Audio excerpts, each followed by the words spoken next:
Hi everyone, I'm Airier, and today we're going to be looking at more D&D stories. Last week I asked you for your best crit successes, and I got some freaking amazing responses. Some stories that were absolutely bullshit. I just go share it with my wife because I love them so much. She doesn't know anything about it, but she was like, "Aw, that's awesome, dear. Have a cookie." And then I took the cookie because it was awesome. And so I would like to thank everyone who submitted a story for getting me that cookie. Thank you. I actually appreciate it. But we got more stories, and I'm just going to jump right in because this is awesome. And if you guys like this, don't forget to leave a like, subscribe, comment, all that stuff. And in that comment, tell me your stories because I'm going to be doing more of this because, one, I got cookies out of it. Enough said. Yeah, for the cookies. Let's get started. I should have probably mentioned these are going to be the best crit success stories. Yeah, I definitely remember to say that. Professional YouTuber here. First up, we have the Emperor Glukasa. Glukasa. Yeah, I definitely got that right on the first try. I definitely haven't edited in multiple takes to make sure I got that. Yeah, that didn't happen. Aw, missed the first one. It's not quite a critical success story, but this is a story of our sorcerer slowly driving our DM a bit mad. Go on, I'm already enjoying this one as someone who plays a sorcerer and is accidentally driving his DM mad. I already like this.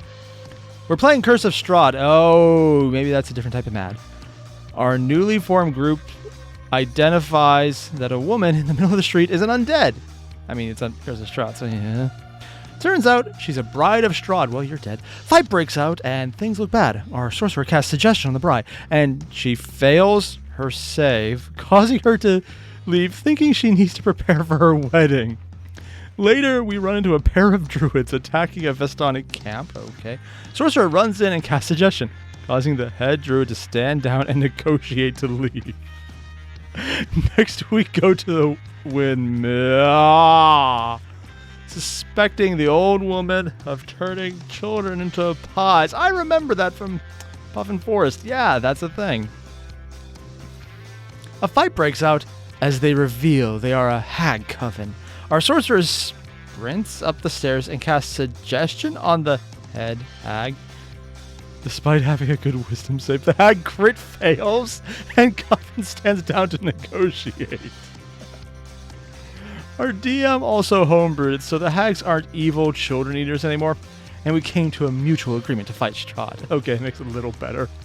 Basically, just as any serious fight has started to break out, our sorcerer has succeeded in increasingly unlikely suggestions and caused them to peacefully stand down. So our DM has been unable to have a proper hard fight since everything ends prematurely. You know what? When I heard Sorcerer driving the DM mad, I was not expecting...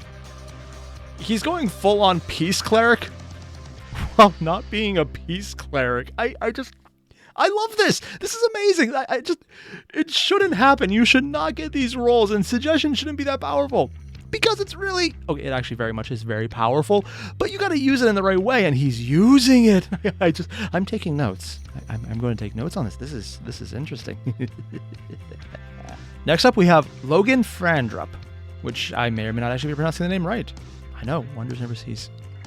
You know, if you want another Nat 20 story, well, just about 2 hours ago, my players have been traveling to a small dungeon with its incredibly puzzle-based combat? Being based around board games. Ooh. This one was Battleship, and our Dragonborn Paladin was incredibly lucky with her attack rolls. Oh, I kind of want to see how this actually works out. And we all saw what he was rolling, and he had been getting critical hits in combat for nearly every attack. Oh, that's beautiful. This went so far that he had rolled with advantage one time, and he got a nat 20 on both rolls. Needless to say, as the DM had been sending large, huge, gargantuan creatures at them after the massive power spike, they had gained 3 items. Oh, God, yeah. With their items and 3 companions. Long story. What I thought was going to be a challenge turned out to be a cakewalk, just thanks to the sheer luck alone. This was after they nearly lost their sorcerer to a mind flayer in a chess match? Just one room earlier. Oh, dear God.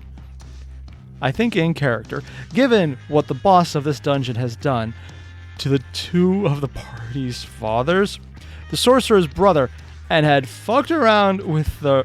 Oh, I thought that said herds for a second. Heads, just from a wild goose chase in a near randomly generated maze. I think our paladin is rightfully pissed and had some anger issues she had to steam out.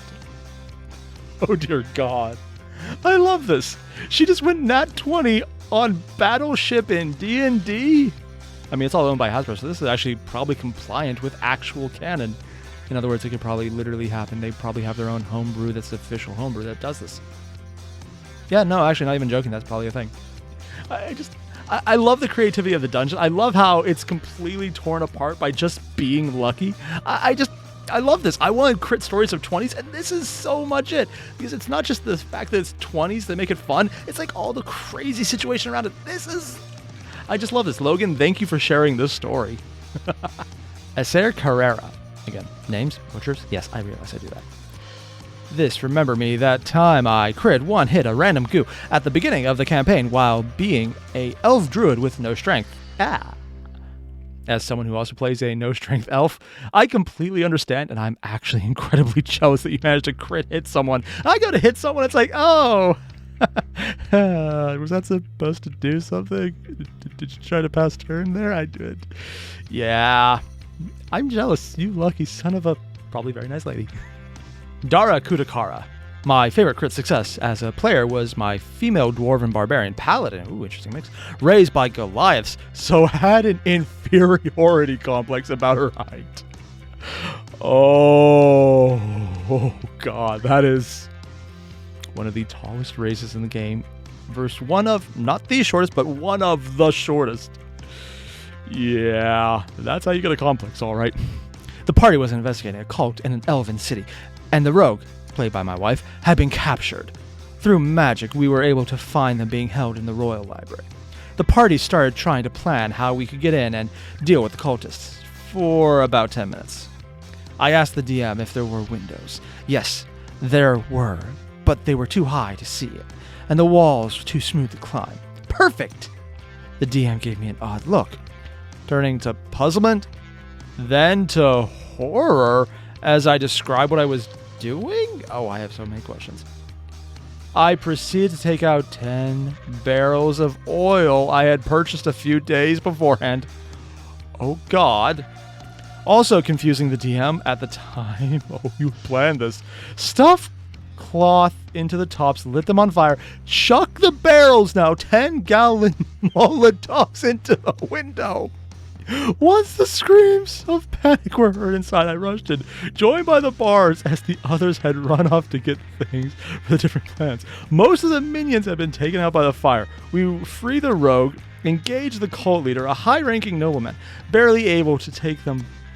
Oh God, they're on fire and you still have trouble taking them down. Both the bard and the rogue had been beaten unconscious.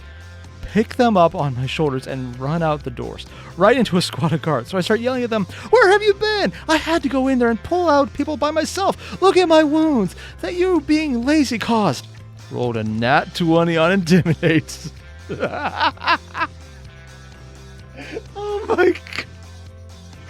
Really? That's what you use the nat 20 on. Oh God.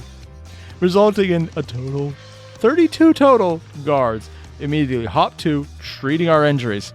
I was then called a selfless hero in the city for running into a fire to save people.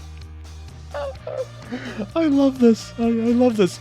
It's not just that you are the insane, crazy son of a bitch who decided, you know what? I'm going to get 10-gallon Molotov cocktails.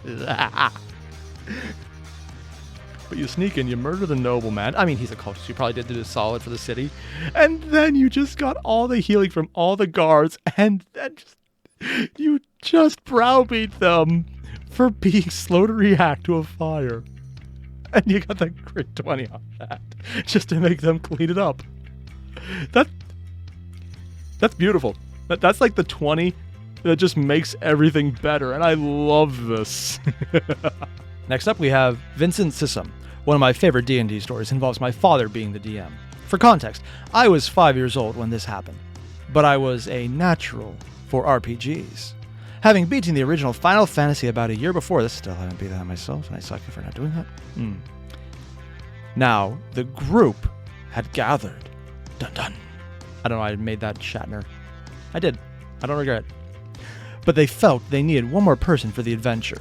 They said, anyone got Matt's number? Matt was the typical hippie, with the exception that he could hold down a job for longer than 2 months. Oh, God. Now, my father had made his famous lasagna, which was from scratch, and the best lasagna you would ever smell, let alone taste. My father took out a slice of it and said, I am going to summon Matt. He goes outside, waves it in the air for about 30 seconds, and comes back and says, Matt will be here in about 20 minutes. Now, this was 1993 and cell phones were common. We didn't even have one. 15 minutes later, Matt comes in the door. First thing out of his mouth, what's for dinner? The whole table cracked up laughing. Favorite D&D story I have. I kind of empathize with Matt on this one. I have been drawn to do things by family for that exact reason. That's actually something that happens. I love this. You wanted another player for D&D, so you just smell mail someone. Also, I really want lasagna now, damn it. Gloriana. I remember when one of my party members, a dragonborn bard, seduced one of the major bad guys. So our party had been battling a female spider demon, and we were seriously losing. We decided to evacuate and lick our wounds. I don't remember how we escaped, probably a teleportation spell, but the dragonborn got grappled by the demon lady and got stuck. The rest of our party was gone, and he was alone with her. I remember all of us holding our breath and thinking that this was the end for him. When he asked if he could seduce her, the DM said yes with disadvantage. We had just been fighting her a while ago, and he rolled a 20 and an 18. Even with the disadvantage, he got a 26. Let's just say he lived. She took him into her bedchambers, and he was able to later in the night kill her in her sleep. Oh, God. Again, the most powerful ability in D&D, seduction. Because it's just too stupid not to let dumb shit happen. Shadow Gamer. Best crit success story. Context. I am a human artificer armed with a metal leg. Because backstory. Wait, you have a metal arm on your leg or a metal leg on your arm? I mean, I'm not judging, but it seems a little backwards. And our Clark, was Colbot. Story. My character had died as we were level 3 fighting a red dragon. Only 2 of us after the dragon came for our Clark. Held me. But not before stealing my metal leg. Oh, that's just a dick move on the dragon's part. My character now only having one leg as the Goliath barbarian help him walk. Is this going where I think it's going? Please let it go where I think it's going. But the cleric. No, this one's cleric still. Rolls for a spell. It is a spell that damages him and heals party members. Nat 20. I get my old human leg back and he gets to keep his leg and my metal one. I love, oh God. Okay, I thought they were going to just beat him, like you use the party member without the leg just to beat someone as a weapon. But this is even better, because now you got a spare leg. After the dragon ripped it off, so you heal the party member by regrowing the leg. And then you just keep the leg. So when he said he was armed with, he mean that, oh God, he actually means he is literally walking around with an arm, or sorry, I guess a leg, as a weapon to beat. He's beating people with another person's body part. I thought I misread that, but no, that's exactly where it went. That's insane, and I love every second of this. Yuval Inbar. Backstory. A killer DM. My first campaign. Ooh, already sounds kind of rough. Third character in like 20 sessions. Oh, it's one of those DMs. The main event. So, we were like 6 people from level 2 up to the great level 5 paladin. I was a bear totem barbarian level 3. And we just got info to how the stupid wizard that we all hate will appear with his teleporting tower. The entire tower teleports? I want to steal that off him. We had a fight there with a watcher, but then it was him. He started the fight with a ready fireball. Ouch. Yeah, I've been in fights where that's the first part, and the correct response is, "Oh no," followed by immediately cursing the lineage of the DM for thinking that up, and agreeing that's the right choice, but still cursing him. Yeah, and we wondered why our DM decided to throw the kitchen sink at us next time. Yeah. And after he was low, he just attacked as usual, but with greater invisibility. Like, we still almost got him until there was quiet for 2 rounds. Luckily, I was near an exit. I attacked the air. I attacked the air? Yeah. I attacked the air with my superhero instincts. And disadvantage, of course. Both were crits. I smashed the axe through his stomach and the paladin knocked him. My friends literally bowed to me after the crits. I want to lie. It was the best feeling in the world. I love this. I absolutely...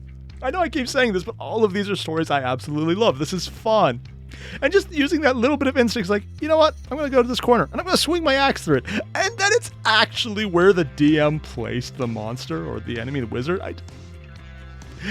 That is a level of absolute bullshittery I am hoping to one day achieve, and I just want to say, Yuval, that is awesome. Thank you for just putting this in here.